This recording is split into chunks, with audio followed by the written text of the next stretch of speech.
नमस्कार दोस्तों। 20 लाख साल पहले शुरू हुई यात्रा आज हम इंसानों को कहाँ पर ले आई है।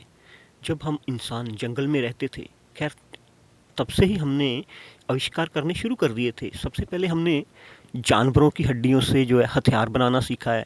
फिर उसके बाद हमने आग का आविष्कार किया है। और फिर जब जंगल में हम रात को सोते होंगे तो इस आसमान को देखकर हमारे दिमाग में ये बात तो पक्का आती होगी कि ये टिमटिमाने वाले सितारे आखिर हैं क्या चीज़ है जो रात को पूरा यूनिवर्स जो जगमगाता है, ये क्या चीज़ है।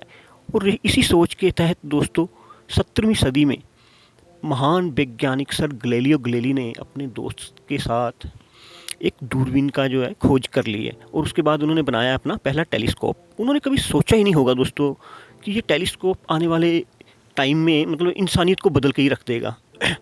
दोस्तों टेलीस्कोप की मदद से हमने बहुत सारे ब्रह्मांड को खंगाला है।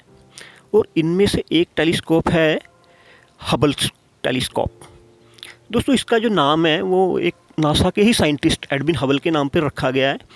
ये एक बस के आकार जितना है और ये पृथ्वी के ऑर्बिट में 600 किलोमीटर ऊपर मतलब चक्कर लगा रहा है। और ये अपना एक पृथ्वी का चक्कर है वो 100 मिनट में पूरा कर लेता है। दोस्तों इसको 25 अप्रैल 1990 को लॉन्च किया गया था और ये बहुत ही दमदार साबित हुआ। इसने ब्रह्मांड की गहराइयों से पर्दा उठा दिया और इतने बड़े ब्रह्मांड को जानने में हमारी बहुत ही मदद की।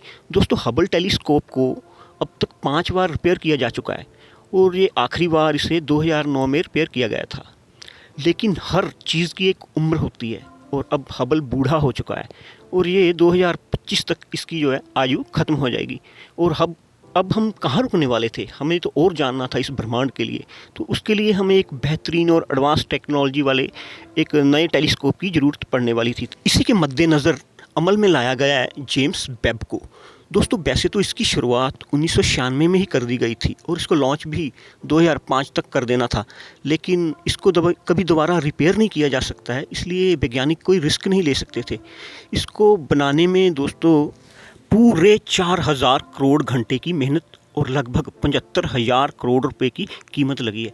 दोस्तों जेम्स वेब स्पेस टेलीस्कोप एक टाइम मशीन की तरह काम करता है। आप इसको टाइम मशीन भी बोल सकते हैं। वो क्यों, इसको समझाने के लिए मैं आपको एक अलग टॉपिक पर ले जा रहा हूँ दोस्तों, तभी आप समझ पाएंगे कि जेम्स वेब कैसे काम करेगा। दोस्तों आप इमेजिन करो कि आप को मतलब पृथ्वी से 3000 लाइट ईयर दूर किसी प्लेनेट पर भेज दिया जाए और आपको जेम्स वेब दे दिया जाए, तो आप पृथ्वी पे अगर जूम करके देखोगे तो आपको आज से 3000 साल पहले का हैरत अंगेज दौर नज़र आएगा दोस्तों। जो आज से 3000 साल पहले पृथ्वी पे हुआ करता था, आप उस दौर को देखोगे, यानी कि जिस दौर में एशियन इजिप्शियन पिरामिड बनाया करते थे। बेशक अब आप 3000 साल पहले वाले अर्थ पे जा तो नहीं पाओगे, लेकिन आप उसे देख जरूर सकोगे। दोस्तों ये सारा खेल लाइट का ही है। पहले हम ये देख लेते हैं कि हमें चीज़ें कैसे दिखाई देती हैं। मान लीजिए आप एक अंधेरे कमरे में हैं, आंखें खुली होने पर भी हमें अंदर कुछ भी दिखाई नहीं देगा दोस्तों, लेकिन लाइट का स्विच ऑन करते ही हमें सब कुछ दिखाई देने लगेगा। इसका मतलब वो सारी चीज़ें वहीं मौजूद थी लेकिन हमें दिखाई नहीं दे रही थी। लेकिन जैसे ही लाइट का हम स्विच ऑन करते हैं तो उसकी लाइट जो है रिफ्लेक्ट होकर उस मान से रिफ्लेक्ट होकर हमारी आंखों में पड़ी और हमें दिखना शुरू हो जाता है। यानी कि हमारे देखने के लिए लाइट बहुत ही ज़रूरी है। लाइट जो कि 3 लाख किलोमीटर पर सेकंड पर ट्रैवल करती है, उसे उस छोटे से कमरे में फैलने के लिए तो नैनो सेकंड भी नहीं लगा होगा। तो लेकिन जब हम लाइट को इतने बड़े यूनिवर्स में फैलता हुआ देखेंगे तो उसके लिए उसको वक्त लगेगा। हम इसको ऐसे समझते हैं दोस्तों, ये है हमारा सोलर सिस्टम और हमारे सोलर सिस्टम में सिर्फ एक ही स्टार है और वो है हमारा सूरज। दोस्तों हमारे सूरज का जो पड़ोसी तारा है वो है ये दोस्तों, ये है प्रोक्सिमा सेंचुरी स्टार सिस्टम। आज रात को आप अगर अपनी छत पर इसे देख रहे हों तो जो आज इसे आप देख रहे हैं ये इसका 4 साल और 3 महीने पुराना वर्जन है। क्योंकि दोस्तों प्रोक्सिमा सेंचुरी दूर ही इतनी है कि उसकी रोशनी को, जो उसकी लाइट को पृथ्वी पर आने में ही 4 साल और 3 महीने का वक्त लगता है। और दोस्तों ये है हमारी गैलेक्सी मिल्की वे। इसके एक छोर से दूसरे छोर तक लाइट को पहुंचने में लगभग 1,07,000 साल लग जाएंगे। और ऐसी करोड़ों ही गैलेक्सीज़ हमारे ब्रह्मांड में मौजूद हैं, हमारे ब्रह्मांड में घूम रही हैं, और कई तो ऐसी हैं जो कि हमसे 10 अरब लाइट ईयर पहले की दूरी पर हैं, और उस वक्त तो हमारी पृथ्वी का कोई उस अस्तित्व ही नहीं था। वापस आते हैं दोस्तों जेम्स वेब पर। दोस्तों यह एक ऐसा टेलीस्कोप है कि अगर आप इसको चाँद पर रख दो तो यह पृथ्वी पर उड़ रहे मच्छर की फ़ोटो भी इतनी अच्छी तरह से रिकॉर्ड कर लेगा कि हैरान ही रह जाएंगे हम।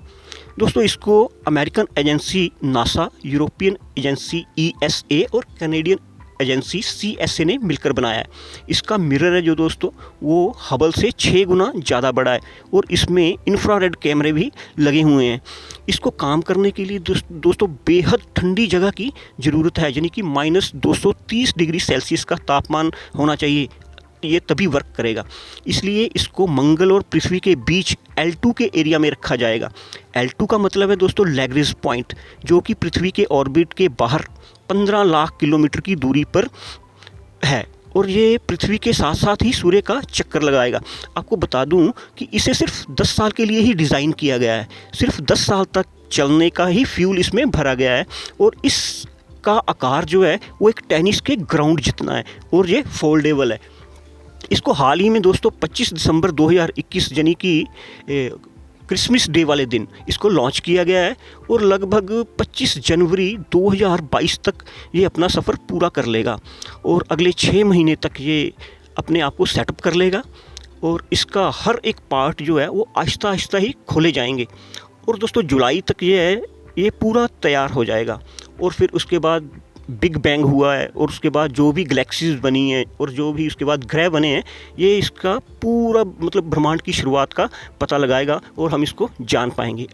दोस्तों आशा करता हूँ कि वीडियो आपको इन्फॉर्मेटिव लगा होगा, तो प्लीज़ सब्सक्राइब करें मेरे चैनल इन्फो टीवी को, वीडियो को शेयर करें, लाइक करें, और मिलते हैं दोस्तों नेक्स्ट वीडियो में। जय हिंद, जय भारत।